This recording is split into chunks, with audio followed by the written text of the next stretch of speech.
Hey everyone, welcome to a product guide slash overview of the brand new XPS 15 and XPS 17 that's going to be hitting stores very soon. Now in this video, I'm not going to have the products here physically. Instead, I'm going to be going through the features and benefits of the product so you understand what you're actually buying when you get this product. If you want to see the actual product physically, then I recommend checking out Dave Lee's video. He's already done a review on the devices and that's already gone live. So what we're going to be going through today is a range overview, who the target audience is, a deep dive into the XPS 15 and a deep dive into the XPS 17, a competitor comparison, and then I'm going to be telling you which one you should go for. Now, if you've seen my other videos that I do when I'm testing these laptops, I do go into further depth. They're all in different videos in different sections. This one here is literally a guide and an overview of those products. So if you do want to see how I test the products further on later down the line, then make sure you do hit that subscribe button. So for now, let's get on with the product guide and the overview of the brand new XPS 15 and XPS 17. So let's start with the range overview. So as you can see, the design from the XPS 13 9300 has actually carried over to the brand new XPS 15 and 17. Now, there are a few changes from the XPS 13. Where the XPS 13 is the ultra portable entertainment device, you can use it for some content creation as well. The XPS 15 and 17 is designed for a specific audience. It's designed for a specific user, and they'll have made sure that they have targeted those users properly. They thought about that user very carefully and provided features that will be very, very useful to them. So I'm going to touch on these features in a second, but let me tell you who the target audience is first. So if you are a graphics designer, videographer, photographer, music producer, or a vlogger, then the XPS 15 and 17 is the device you're going to want to get. Now, the reason for this is because, well, there's multiple reasons, to be honest. I'm going to touch on majority of them if I can. So let's start with the XPS 15. Let's take a deep dive into this machine.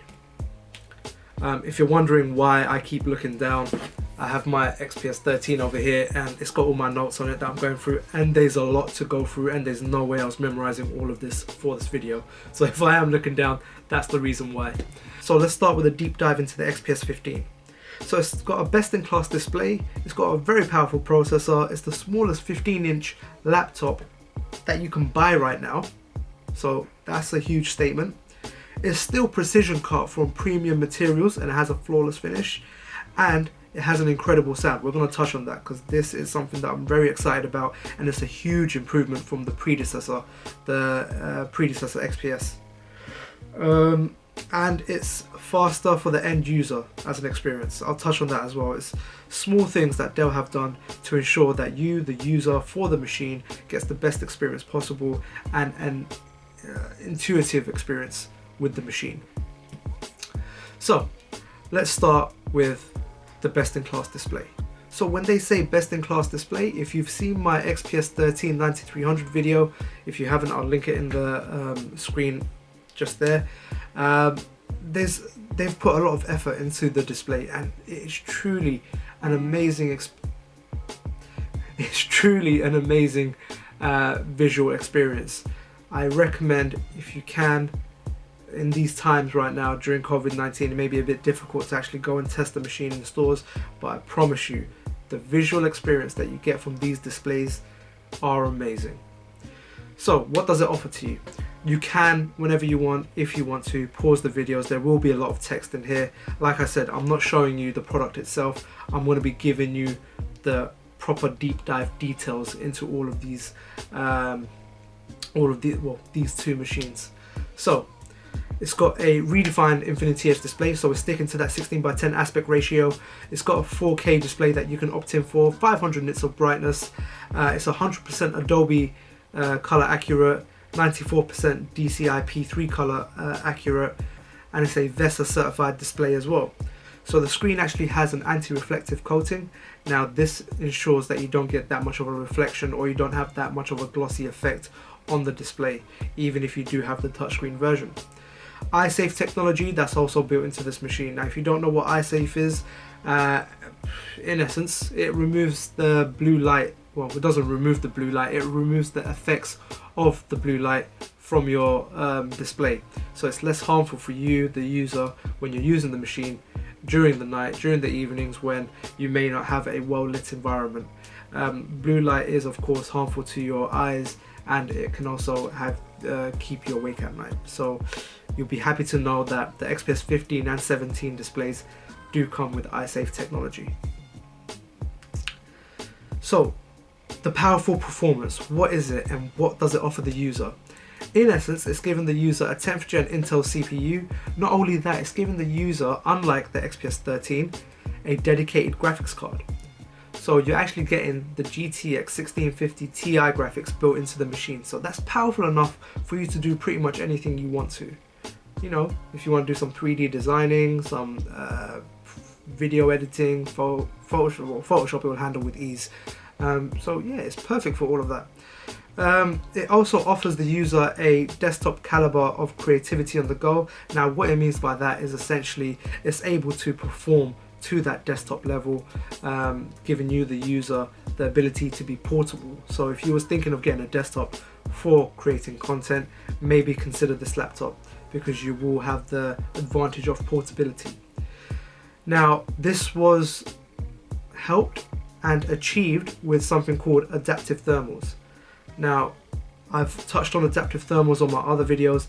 Essentially what it does is it's got a very clever gyro sensor built into the machine, and it can tell whether you're using the device in your hand or whether it's being placed on the table, and it will ensure that it pushes your processor to the maximum potential that it can, giving you the maximum performance you can get, along with battery life. You can choose what you want. Do you want battery life or do you want performance? When you're using applications like Adobe or CAD, the device will know you're seeking performance. So unless you tell the computer that you want to save battery, automatically, as soon as you launch those applications, it will automatically give you that performance state in your laptop. A very cool thing that I need to mention, or a very standout thing I need to mention, is the fact that this machine has an up to 25-hour battery life. I will be testing that, so make sure you keep an eye out for that video. It will be coming as soon as I get my hands on this machine. Next up, size. So this is actually the smallest 15.6-inch performance laptop you can buy. So that's actually helped with the four-sided Infinity Edge display. Now this is a cool thing. It's 5% larger with the 16:10 aspect ratio, yet it's actually smaller than the predecessor. It's 5.6% smaller, to be in fact, as it states right there, and also it's 8% thinner. That's pretty amazing, considering that everything's gone bigger. We've packed it into a much smaller package, which is a huge achievement. The screen to body ratio 92.9, which is amazing. I believe that's the best screen to body ratio you can buy right now in a 15.6-inch laptop. Correct me if I'm wrong, just leave a comment in the description below if there is something smaller or something with a better screen to body ratio. Now let's move on to the precision cut. So again, it's still carbon fiber, it's still CNC'd out of a piece of aluminum or aluminium, depends on however you want to say it. Still has the Gorilla Glass display, stainless steel. So this pretty much, reading what I'm reading right now, build quality wise is pretty much exactly the same as the XPS 13. I'll link the video up here just in case if you want to watch that. It does have a 62% larger touchpad from the predecessor, a 5% larger display as we've mentioned already, and a 9.7% larger keycaps. So you're getting larger keys as well. So again, amazing. The fact that it's bigger in every way possible, but smaller in size. It's a huge achievement. So now to the sound. Now this is a huge improvement from the predecessor, and this is something that I'm really looking forward to testing out because it's meant to be amazing. And I have no doubt it is amazing because Waves had their hands on it, and whatever Waves touch, mate, they just do a great job. So this has actually been high-speed laser drilled 4,532 holes to support two primary up-firing speakers.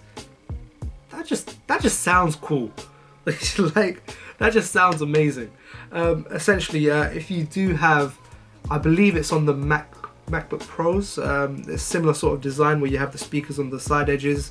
However, what's different with the XPS is that Waves, a sound engineering company, has actually tweaked those speakers and those systems. You also have Waves 3D audio, so essentially you get a 3D surround sound experience, and if you plug in any pair of headphones into this laptop, you will get that 3D surround sound experience as well. Like I said, if you want to, you can pause these videos and just read what you want to read out from this. I'm literally just going to touch on top line specs. So it has a top mounted mic, so that means it's more of an intuitive thing. So usually when you're on Skype or anything like that, when you're looking at your screen, usually in the predecessors, what we had is the mic actually attached to the bottom of the laptop. So that meant the audio was still clear, but by moving the mic to the top, you're just getting that much of a clearer audio. And if you're not aware, using the Waves and XNR systems, it actually tracks your movement. So if you move around your laptop, the laptop will actually track where you are and noise cancel everything else around you. So having that top mounted mic will actually help that experience by a lot. It's got far field Cortana. Now, not a lot of YouTubers have actually talked about this. The far field Cortana essentially is, I don't want to say it right now because if I do, then it's going to activate in my room and then it's just going to start turning things on and off. But you're aware of smart devices like the Google systems and the Amazon Alexa systems. It's essentially that, but built into your Dell machines. So you can be, I believe it was up to 4 meters away in a heavily congested area. Once you've got Cortana to recognize your voice, you can literally talk to Cortana just by saying, "Hey Cortana," and then saying whatever statement you want to say. I actually personally use this quite often. Usually when I'm in hotel rooms, when I'm traveling around, I link my computer up to the TV, and I can't be bothered to get up once I finish watching what I'm watching. So I'll literally just say, "Hey Cortana, turn my laptop off," and it does it for me. Quite cool. Faster end user experience. Now, I've touched on some of these in the XPS 13 video. Essentially, they've just put in things to the machine to make it more intuitive to use. For example, as soon as you open the lid of the laptop, I'll show you on the 9300 over here, 1 second, if it has any battery left. So as soon as you open the laptop, the device actually turns on automatically.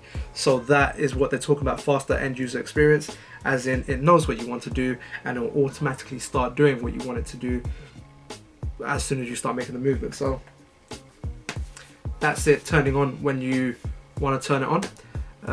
That's it turning on when you open the machine. It's also got fingerprint sign-in. So literally, I'll get the 9300 again because it pretty much looks the same as this. Top right hand corner is the touch fingerprint reader. You simply just place your finger on there and it will log into it automatically. Now, Windows Hello is still built into the machine on the XPS 15, so that means you have infrared sensors built into the machine as well. Essentially, imagine this laptop but bigger and with speakers on the side. It's just going to be amazing. I can't wait to get my hands on it. I'm a content creator. For me, it's going to be amazing. So please believe once I do get given one, I'm not going to want to give it back. No. So that's pretty much what they're talking about when it comes to fast end user experience. It says fast booting SSDs, so let me just touch on this very quickly because it's kind of relevant over here. As for upgradability on the machine, you are able to upgrade the RAM up to 64 gigabytes. Now, they're not soldered in, you'll be happy to know. It's a clip release mechanism and there are 2 slots available. So when you're buying from Dell Direct, you can spec it up to 32 gigs. However, if you want to put it up to 64 gigs, you can, and it does allow you to do so. As for SSD, you are able to upgrade the SSD as well. I believe it's an M.2 slot that's available within the machine. When I do get my hands on one of the machines, like I said, I will do my proper full in-depth review as soon as I can. Let's go back. No, not let's go back. Now let's move on to the XPS 17. Now everything I've gone through on the XPS 15 is pretty much the same on the XPS 17, except the fact that it's got a 17-inch display. So a few things differ. For example, in the XPS 17, you don't have a GTX 1650 Ti, you have an RTX graphics card in here. Let's find out which RTX exactly, 1 second. It doesn't actually mention which RTX graphics card is going to be available. I'm assuming there's going to be multiple options. Once I get more further details into that, or what's going into the retail market, I'll make sure I update you with that. It's still using the same adaptive thermals as we spoke about earlier. The battery life I will be testing. We're going to say up to 19 hours, but that still needs to be tested. So take that with a pinch of salt. And the device is already VR capable. So this is actually the smallest 17-inch performance laptop you can buy. So again, it's helped out with that 4-sided Infinity Edge display, that 16:10 aspect ratio. This display is actually 19% larger than the XPS 15, and it's only 17% larger in size. So as a chassis, from the 15 to the 17-inch, it's only 17% larger. So it's got the claim to fame of smallest 17-inch on the planet, smaller than 48% of its competitors in that 15-inch market. That's incredible. And it's 19.5 millimeters thin. It's got a best screen to body ratio in that 17-inch platform. So the 15-inch I believe was 92.3. This is 93.7. And finally, both XPS 15 and 17 will be packaged in that brand new, super eco-friendly premium packaging. So if you haven't seen what that packaging looks like, again, check out the XPS 13 9300 video. I'll go through it all on there. So that's pretty much everything I need to go through regarding the device and some in-depth details. Whatever you want to know or what videos you want me to start making, please leave a comment in that comment section below and hit that subscribe button, and you'll be informed when I release more content on these two beautiful brand new devices. Before I go though, I was going to do a piece on the competitor comparison, but I didn't want it to come across as I'm brand bashing, because honestly I wouldn't be, because I love technology. I love what technology has to offer, no matter what badge is on that product. However, what I would like you to do, and this is what I would like you to come back as an action on, go check out its main rival competitor. So if you don't know who the main rival competitor is for this machine, it's that fruit-based product that you're thinking of. Yes. So go to their website, check it out, spec for spec, and I'll be interested to know what you found out. One thing I'd like to know out to you is Dell tend to use the latest generation of chipsets that Intel provide. Hopefully going into the future we'll start seeing some things from AMD as well. Nothing's been confirmed, but from Apple you do see that they are using processor chips from a few generations ago. So like I said, I'm not brand bashing or anything like that. They're great for their own ecosystem, but go do that comparison yourself.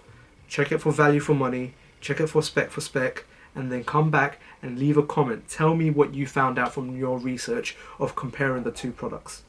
So, thank you for watching. Peace, and I'll catch you on the next one. Bye.